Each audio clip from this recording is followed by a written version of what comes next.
أعوذ بالله من الشيطان الرجيم بسم الله الرحمن الرحيم نحمد ونصلي على رسول الكريم أما بعد আসসালামু আলাইকুম। আরবি ভাষা শেখার শুরুতেই আজকে আমরা নাউন সম্পর্কে ধারণা নেব।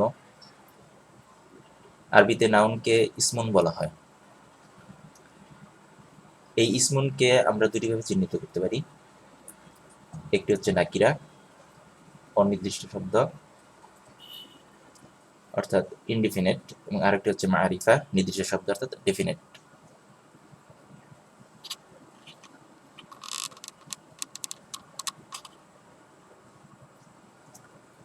নাকিরা চেনার উপায়। নাউন অর্থাৎ ইসমুন শব্দটি নাকিরা কিনা তা আমরা কিভাবে বুঝতে পারবো? সাধারণত যে সমস্ত নাউন বা ইসমুন শব্দের শেষে দুইটি পেশ থাকে, যাকে তানবিন বলা হয়, সে সমস্ত শব্দগুলি হচ্ছে নাকিরা অর্থাৎ অনির্দিষ্ট শব্দ। এই তানবিনকে ইংরেজিতে এ অথবা এন দ্বারা প্রকাশ করা হয়। অর্থাৎ ইসমুন শব্দটির শেষে তানবিন থাকলেই সাধারণভাবে সেটি অনির্দিষ্ট অর্থাৎ নাকিরা।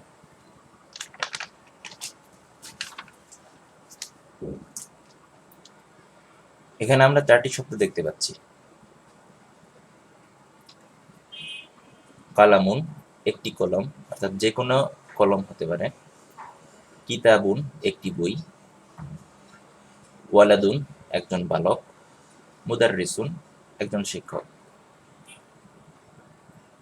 কালামুন একটি কলম, অর্থাৎ যে কোনো কলম। কিতাবুন একটি বই, অর্থাৎ যে কোনো বই। ওয়ালাদুন একজন বালক, অর্থাৎ যে কোনো বালক, কোন নির্দিষ্ট বালকের কথা বলা হচ্ছে না।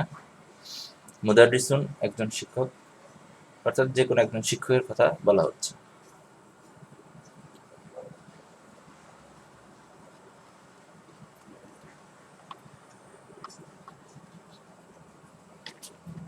মারিফা চেনার উপায়। যে সকল নাউন তথা ইসমুন শব্দটির শুরুতে আলিফ লাম শব্দটি যুক্ত থাকে তারাই মারিফা অর্থাৎ নির্দিষ্ট। শব্দের শুরুতে আলিফ লাম যুক্ত হলে শব্দটির শেষে আর তানবিন থাকে না, শুধু একটি পেশ থাকে। আলিফ লামকে ইংরেজিতে দি দ্বারা প্রকাশ করা হয়। এখানে আমরা মারিফার চারটি শব্দ দেখতে পাচ্ছি। আল কালামু অর্থাৎ একটি নির্দিষ্ট কলমের কথা বলা হচ্ছে। আল কিতাবু বইটি, একটি নির্দিষ্ট বইয়ের কথা বলা হচ্ছে। আল ওয়ালাদু বালকটি, একজন নির্দিষ্ট বালকের কথা বলা হচ্ছে। আল মুদাররিসু শিক্ষকটি, একজন নির্দিষ্ট শিক্ষকের কথা বলা হচ্ছে।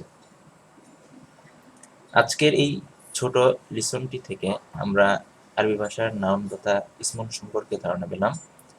সেই সাথে ইসমুনের অনির্দিষ্ট নাকিরা এবং নির্দিষ্ট মারিফা সম্পর্কে ধারণা পেলাম। ইনশাআল্লাহ পরবর্তীতে আমরা আরেকটি লিসন নিয়ে আপনাদের সাথে আবার দেখা হবে। মা আসসালামা।